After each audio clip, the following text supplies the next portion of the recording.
and how the English Bible came about, it's not surprising that a study of the roots of the English Bible take us to England. I think probably the majority of the world generally, in their sense of the center of the English-speaking world, would think of the United States. But we're at a time period that far predates the United States. Goes back to, we'll start back before even the year 1000 A.D. As we look at our quick summary of where the English Bible came from and how it came to be. So it's not surprising that we start in England, in the Anglo-Saxon world there. This is the last in the links, you might say, of how the Bible got from the mind of God to us today. We've looked at the inspiration, the collection, and then the transmission, and finally now the translation. And we're focusing on the translation not as so much yet as distinguishing between what we call versions of the Bible, the King James Version or the New International Version, or whatever version you might be interested in. We're more interested now in the translation from the original languages into the English language as that happened historically. But we will get to some of those other questions as well. I think it's important to start today by reminding ourselves of something of the circumstances that the people of England around the time of the 900s or the 1000s or the 1100s AD, the circumstances that the people found themselves in. And we'll say more about this, but just note here at the beginning that the people were poor. They were mostly illiterate, and so they depended largely on the Church of England, the English instantiation of the Catholic Church, for their access to the truth of God. And so they were in a difficult situation. They did not have access to the Bible as we know it. And so the efforts that were made early on to translate the Bible into the common tongue were enormously valuable to the people that were directly affected by it. We talked last week a little bit toward the end of our class about a man named Kuhns, who seems to be the first individual to do anything that could be considered translating into the English language. And we would not recognize this language, as we said last week. Kuhns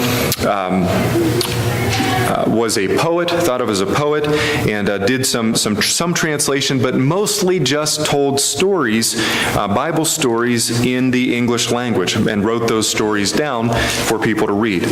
So we can't really call him a translator, but he was involved in getting the stories of the Bible generally into the language of the people, the English language.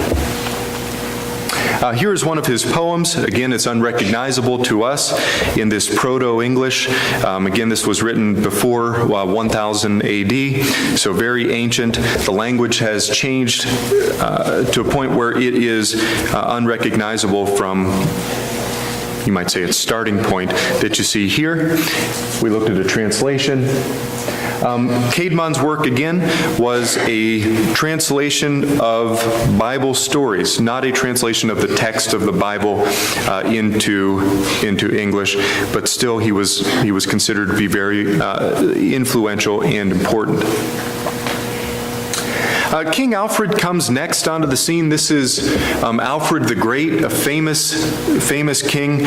I think it's the case that Alfred is one of the kings on whom some of the legends of King Arthur are based. He was considered to be a good king generally, was loved by the people, and he initiated some translation of parts of the Bible somewhat sporadically, but made it available to the people. people. As he wrote up his laws, that's interesting, he wrote up his sort of documents on which the legal system would be based, and in the preamble to that document, he included the Ten Commandments that he translated into English. And he included also Acts chapter 15, the letter that James wrote and that was sent out to the early church. He included a translation of that into the English language in that legal document. And so he is credited with being involved in the early translation work into English. So that's a significant step forward. Okay, before we get too much further though, and I wanted to pick up where we left off last week, I want to take a pause and just make note of why translation generally is important, and think a little bit about that with you. The fundamental reason that we translate is for purposes of comprehension, so that the Word of God can be comprehended and understood. In my mind, this goes back to at least Acts chapter 2, where the apostles are given miraculous ability to speak in other tongues. So presumably the language that would have been spoken generally among these people would have been either Hebrew language, these Jews who had come back to Jerusalem, or maybe the language of Greek, which was more common in the area. But so there was a language available to them, but it was not their native language. And so we read in Acts chapter 2 about people who are living in Jerusalem and who had come to Jerusalem, hearing the message in their own language. So in verse 5, we see that there are men from every nation who had come to Jerusalem, men from every nation under heaven. And so they're in Jerusalem, they're taking part in these activities, and they hear their own language being spoken. So in verse 6, the multitude is together, and they were confused. Other translations say they were bewildered. They weren't confused because they didn't understand what was being said. They were confused and surprised because they were hearing these Galileans speak in their own language, their own tongue. And so this is shocking to them. But it's interesting to me that God is sort of solving a problem here. The problem is a matter of comprehension. Now, I realize also that the purpose here was to give a miraculous sign to legitimize that the apostles were speaking on behalf of God. I realize that. But also there is communication going on. And notice in the text down in verse 11 of Acts chapter 2, we read that they are speaking the wonderful works of God. That's what's being spoken about there. So these various men from these various countries and regions and areas are hearing in their own tongues the wonderful works of God. We don't know exactly what they said, exactly what the content was, much beyond this description. But the wonderful works of God are described here. And they were comprehensible in their own language. And so that's interesting to us. But as we think about comprehension, the language that's used seriously affects, obviously, the ability to comprehend what is going on. Remember that Paul mentions in 1 Corinthians chapter 13 the tongues of men and of angels. Now, I know no more about that than you do, except that here are some tongues that men speak, whatever languages Paul may have been referring to there, and there are languages of angels. Again, we don't know what that is, but you might say that there's a level of complexity there. Maybe the languages of angels in some way transcend what we would be able to understand if we were to hear them. Language itself, even in a language that we understand, varies in complexity. You might say there are passages of the Bible that are simpler to understand, passages of the Bible that are more complex to understand, but it's fundamentally deeply, profoundly important that we understand them nonetheless, to the very best of our ability. Paul is referred to as being one who has written things, who wrote things that are difficult to understand. And so there are levels of complexity. Maybe it's sentence structure or grammatical structure or the vocabulary that he used. Or maybe it's the things he was writing about are more nuanced and difficult to understand. But it's nonetheless important that we comprehend what is being said. In 2 Corinthians chapter 12, the same Paul talks about hearing things that are inexpressible. 2 Corinthians chapter 12 and verse 4, you remember in Paul's vision that he sees or someone sees, he's caught up into paradise. New King James says he was caught up into paradise and heard inexpressible words. And so there's a language that Paul's hearing. Maybe he understood it a little bit. I don't know what the relationship between inexpressible and incomprehensible would be. But these words that he heard, he couldn't express. And he said also in verse 4, it's not lawful for a man to utter these words. Okay, so what exactly that means, again, I certainly don't know, and maybe you do. But it's interesting nonetheless that here are words that are inexpressible. Okay, words that are that transcend in some way the sorts of things that we are able to communicate. Okay, and I say all of this just to make the point that it's fundamentally important in the Christian era. Maybe more so, at least as much as in the other eras that preceded us, that we be able to comprehend and understand the Word as it's presented. Remind yourself, please, of 1 Corinthians chapter 14. Here the context is spiritual gifts. And one of the fundamental matters that Paul's dealing with is comprehension. Do you understand? Do I understand what I'm saying as we study together? 1 Corinthians chapter 14, verse 1. Pursue love, desire spiritual gifts, but especially that you may prophesy. Why is that important? To be able to prophesy. Well, back in chapter 13 and back in chapter 12, he's talking about speaking in tongues. Here again, verse 2, he's talking about speaking in tongues. Why is it important to prophesy? One who speaks in a tongue does not speak to men, but to God. No one understands him. However, in the Spirit, he speaks mysteries. And so he's not speaking to men. That is, he's not speaking something that's comprehensible to men. Verse 3, he who prophesies, though, speaks edification, exhortation, comfort to men. That is, it's comprehensible and therefore valuable to men. He who speaks in a tongue edifies himself, but he who prophesies edifies the church, the whole church. Verse 4. And so comprehension here is important. Paul gives a couple of analogies. First of all, a trumpeter, someone who is preparing for battle. That's only effective if the troops understand what's being played on the trumpet and the tones that are being played. It's only meaningful if it's able to communicate some information. Also, if we're listening to music and there's no distinction between the tones, it's not of any value. So that comprehensibility is central to what we're doing. In my mind, I like to connect this and try to connect it to something modern, something that is in front of us right now, and I think about our sound system. The sound system that the elders have invested in is not cheap. It's not at all cheap. I imagine it runs into the thousands of dollars. Why do we do that? Why spend money on those things?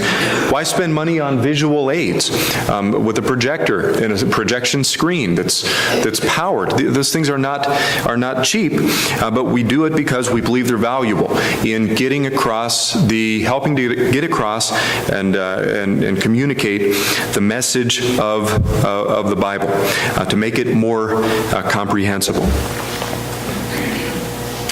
We have songbooks that we've invested in.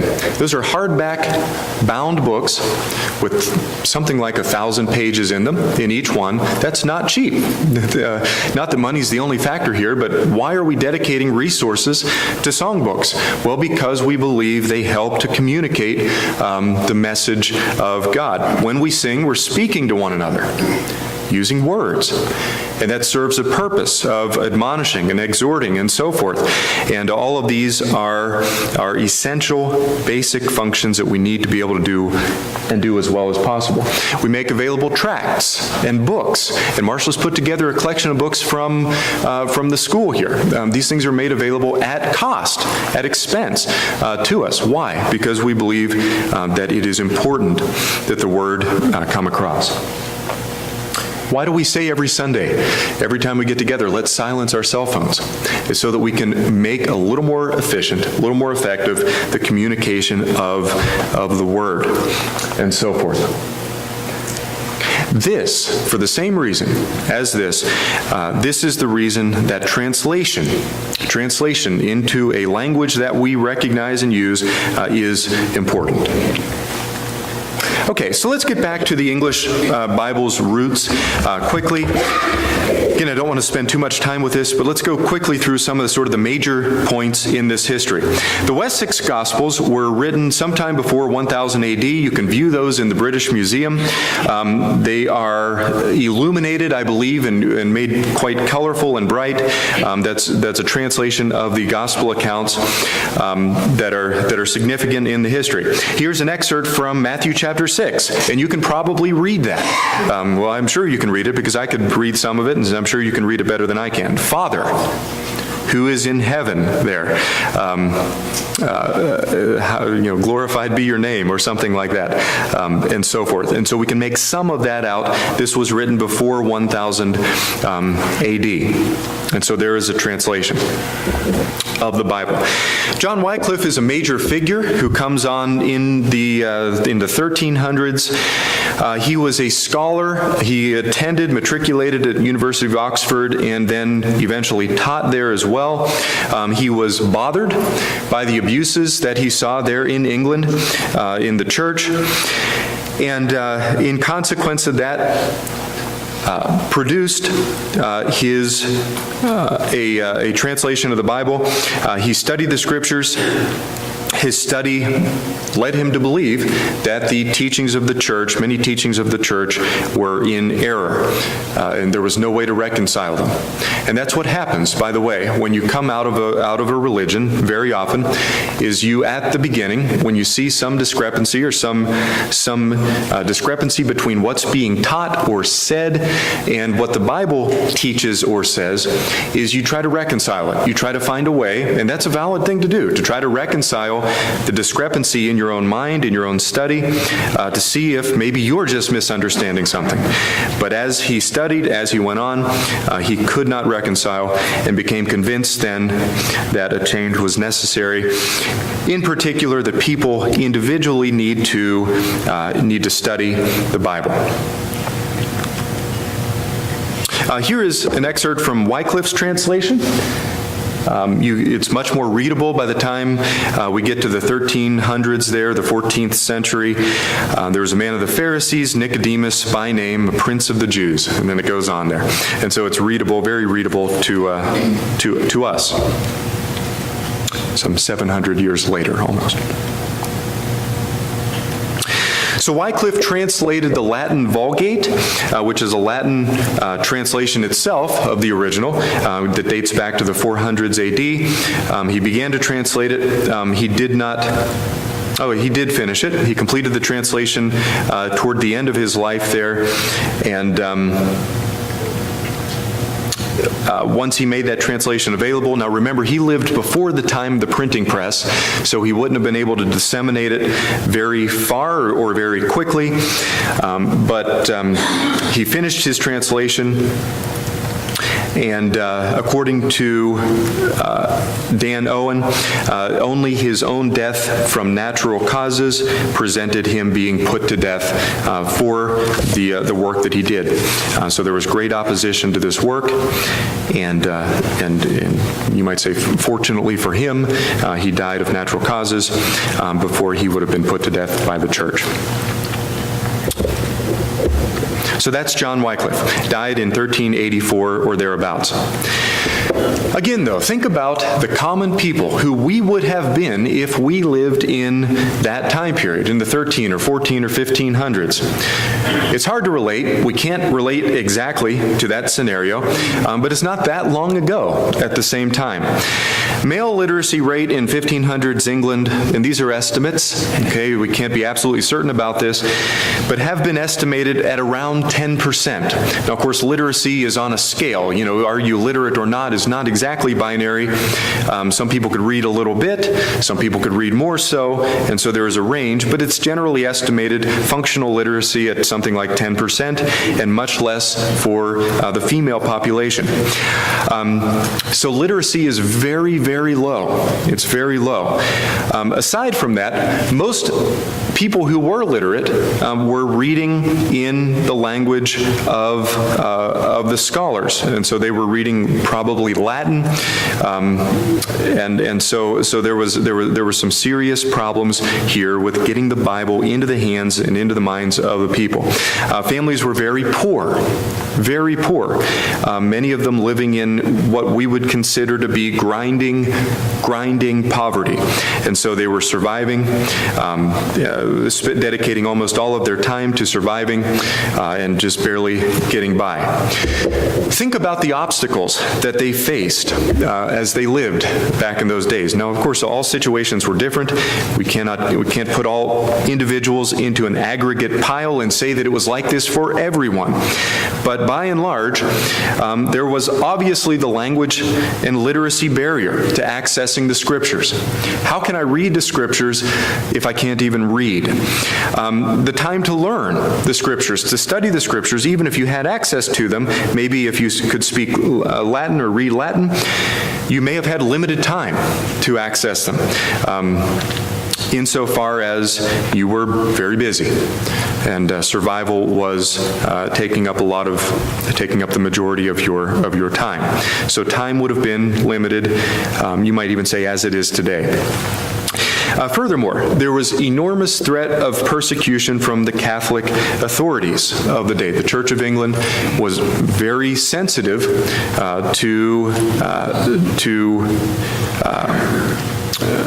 in particular, translations into common language out of the language of Latin.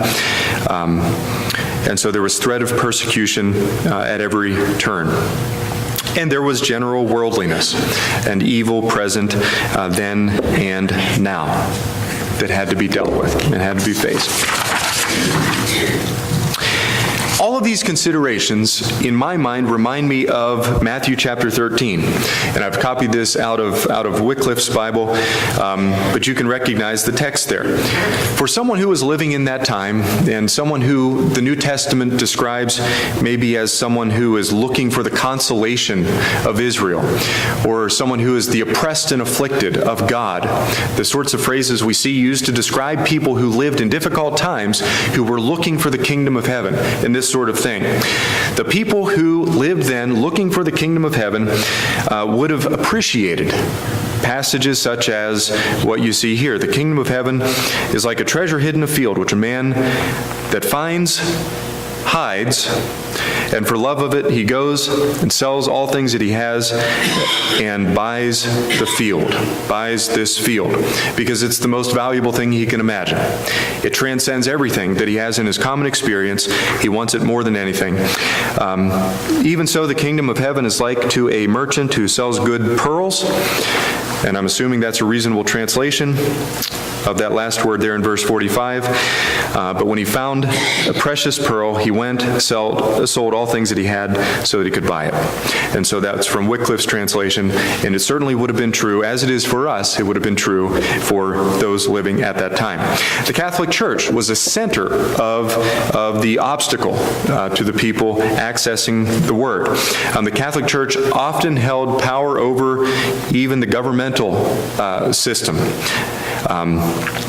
You could make an argument, and this is no intentional disrespect to the Catholic Church or anyone who is a member of it, but you can make a very strong argument that they preyed on people's inability to read, their illiteracy, and they deliberately, you can argue, nursed dependence on the church for all spiritual direction. That's a very effective means of controlling the people, is if they rely on you for all of the teaching, all of their all exposure to the Word of God, well, you can control what they think, what they believe, and there's a strong argument to be made along those lines.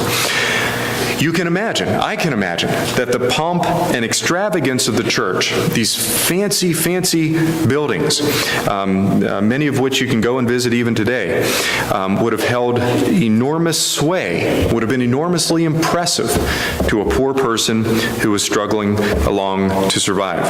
And so the Catholic Church held enormous influence over these people. Into this scene, we've already talked about now Wycliffe.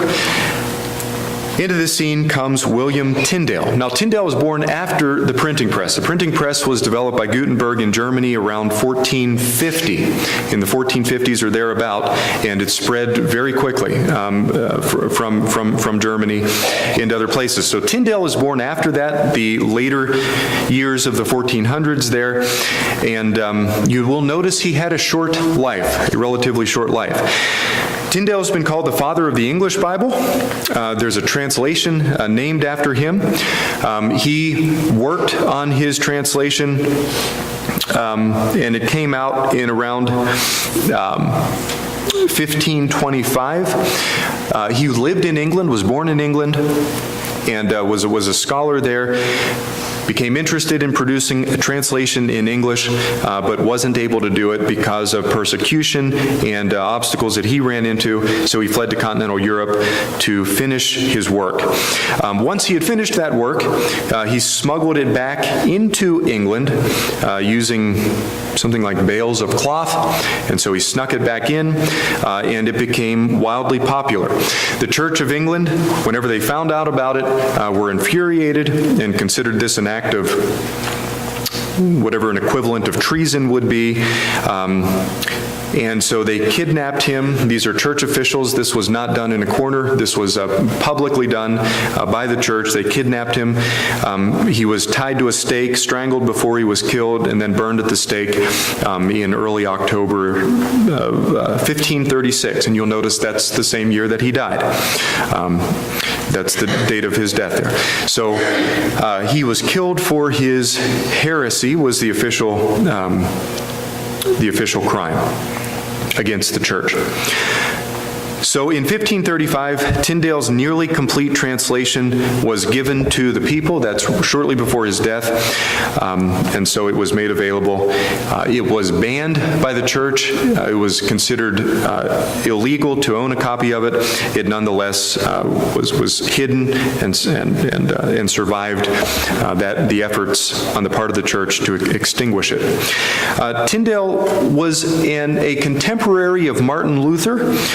And he met Luther, it's known. He was inspired by Luther, and they had some things in common to talk about for sure.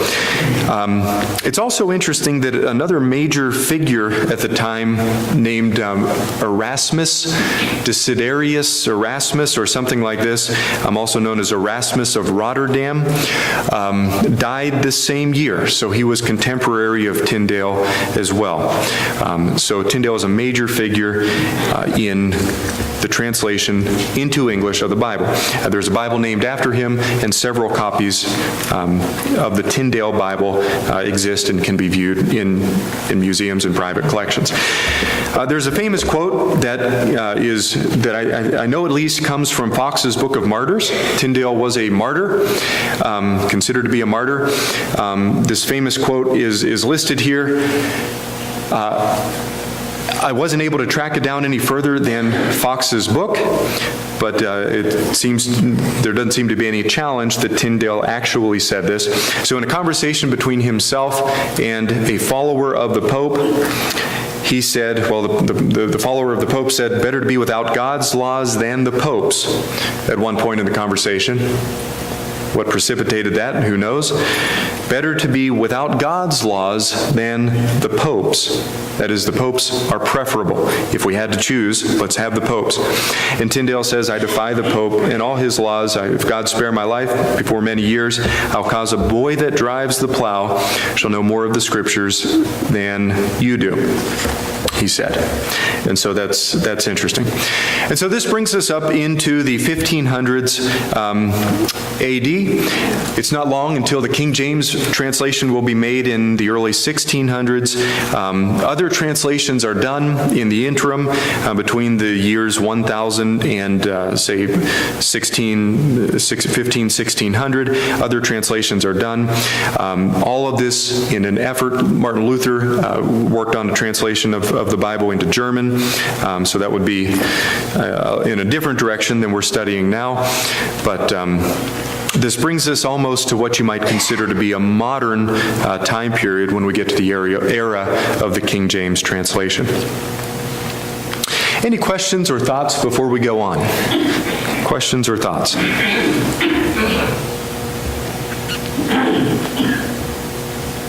There's so much more to be said about the English Bible and its early years, its early translations. I believe it's F.F. Bruce has written a book called The English Bible that you might be very interested in getting your hands on and studying if you want to study these things a little further. Okay, so we're ready then to talk more now about modern translations. We've seen something of the roots, of the history of the English Bible, and we want to come now to modern translations and maybe even come to a point where we could say, here are some reasonable principles that I should use as I try to select a version or translation for my own study in 2000 and whatever year this is right now, 19, I guess. So let's study and think a little bit about modern translations. To be a little bit philosophical, hopefully not too much so, language needs to be thought of as a set of words with meaning attached. Behind all of that, we have the idea of connecting thoughts that we have with words.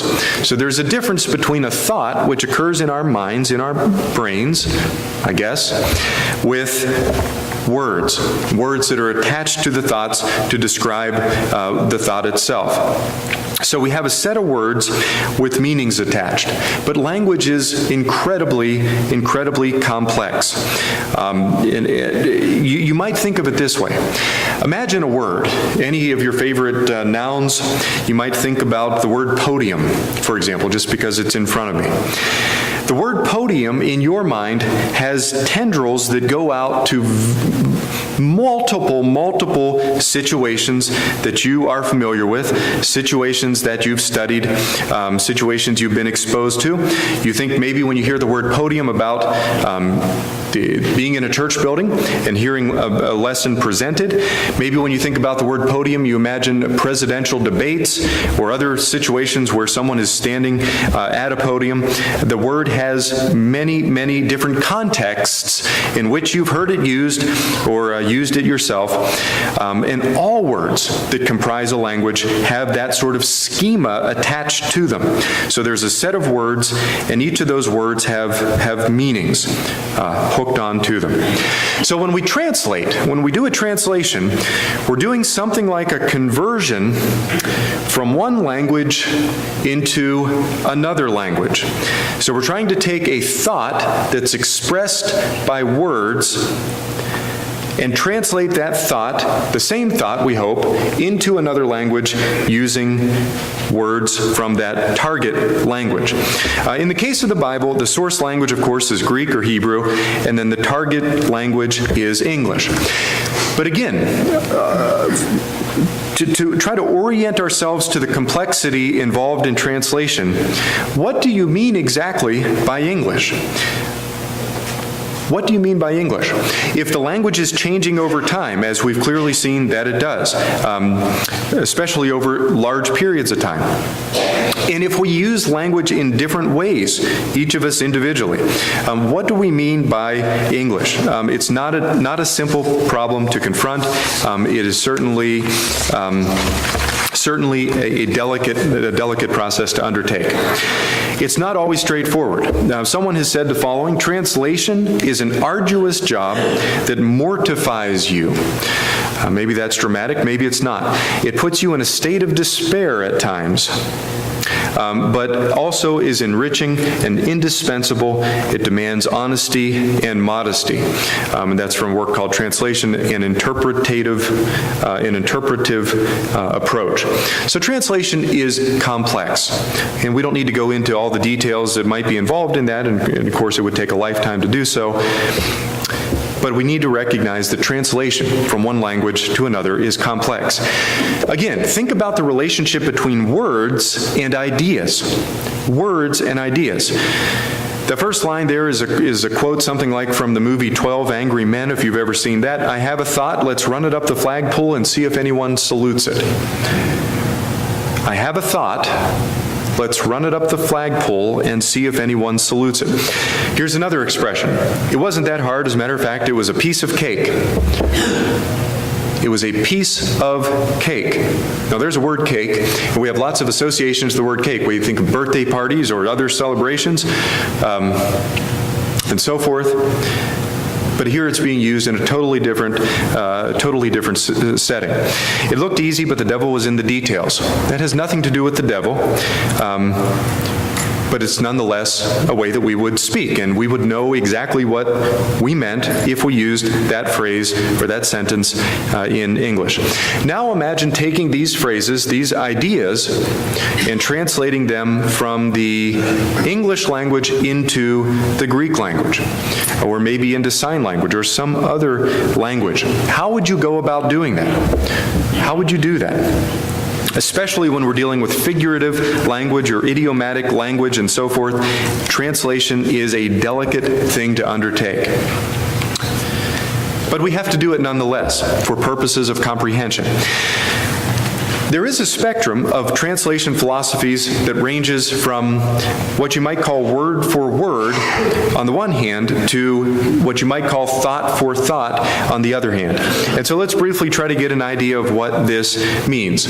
On the word for word side, you have what you might call a literal translation, where you're taking a word in one language and trying directly, ignoring the context from which the word came, you're taking that single word and trying to find an equivalent word in the target language. So you're trying to do a one-to-one translation, a literal translation, or as near as possible, a literal translation.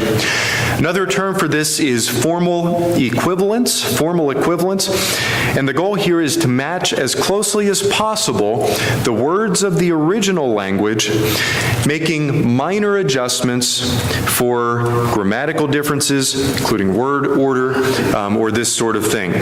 So we're taking the original language on a word-for-word basis, trying to translate that into the target language. You might consider this a minimalist approach. That is, the translators trying to be involved in the smallest way possible in the process. They're taking the original words, pairing them up as much as possible, just pairing them on a word-by-word level to a target language. On the other hand, though, is the thought-for-thought approach. And again, this is a spectrum, right? We're not saying this again that we are dealing always with one or the other, but there's a spectrum between these two. At the other end of the spectrum is the idea of thought-for-thought translation. Briefly stated, the theory of dynamic equivalence in Bible translation emphasizes the reaction of the reader to the translated text. Think about that. The reaction of the reader to the translated text rather than the translation of the words and phrases themselves. In simplest terms, dynamic equivalence is often referred to as thought for thought, as compared to an essentially literal translation, according to Leland Ryken. And so the idea of a thought for thought is to capture the thought of the original, or try to capture the thought of the original in your own mind, and then using a sophisticated understanding of the language, come over to the target language and try to produce the same reaction that you think the reader would have had they been reading that same thought in the target language. And so this is a much looser approach. Here the translator is much more involved in the process of trying to anticipate the reader's reaction to what they will eventually be reading. The two extremes here, you might say, are something like, so the extremes of these approaches, so we have word for word and thought for thought approach. In practice, you might say on the one hand, the word for word approach results in an interlinear translation of the text. An interlinear is pictured here. I think this is from 1 Corinthians chapter 2, not incidentally, by the way, but this is an interlinear approach. Here, each Greek word is translated one at a time as much as possible to find an English equivalent of that word, irrespective of, or only minimally respective of the context from which the word came. And so the Greek is there, and right underneath of it is the English language. On the other hand, is something like a modernized paraphrase. In a modernized paraphrase, you have a retelling of stories or sections of the Bible, in other words, with little attempt to preserve the original structure of the sentence, the original words that were used, the original phrases that were used. We want to create an effect that we think the original text, the source text, was trying to create. We want to create that same effect, you might say, in the target language. Here's an example. This is from the Message Bible, and I had this in my slides before. Cliff mentioned, I think, this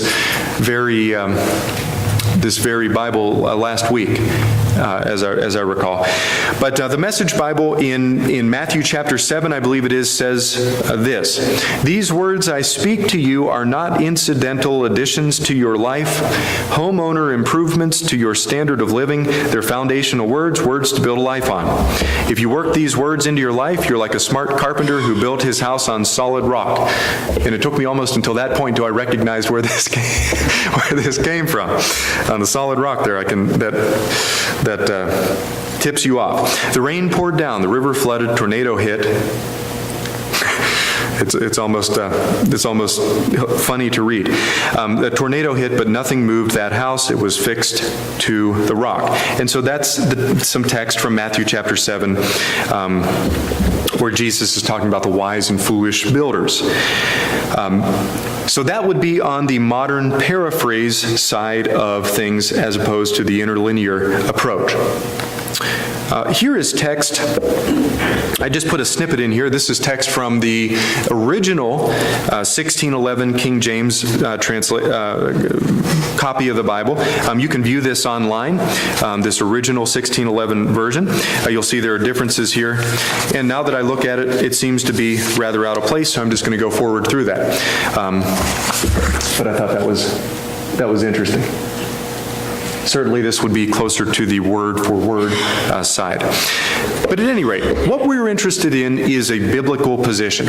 Is there a reason, biblical or extra-biblical, is there a reason to prefer one approach over another? Or is there reason to be toward one side or toward the other side as we select a translation for our own use? In Hebrews chapter 1 and verse 1, God spoke, and that's important. That's a reason in and of itself, is that God, if you believe the Bible, God is the one doing the speaking. And as He inspired, He was speaking through His apostles and prophets. That's, again, a reason unto itself. All Scripture is from God. 2 Timothy 3:16, 1 Samuel 16 and verse 7, and thousands of other places in the Old and New Testaments, the Lord said to Samuel, quote. Now the quotation marks aren't in the original, but the text presents itself as God doing the speaking. We saw recently all of these quotations from the Old Testament. All of these are introduced with something like He said, He spoke. And so as we think about Bible guidance for picking a translation, we should be aware that the text presents itself as God doing the speaking, and that's a fundamental starting point for us. We'll carry on with this next week. Thank you very much for your attention.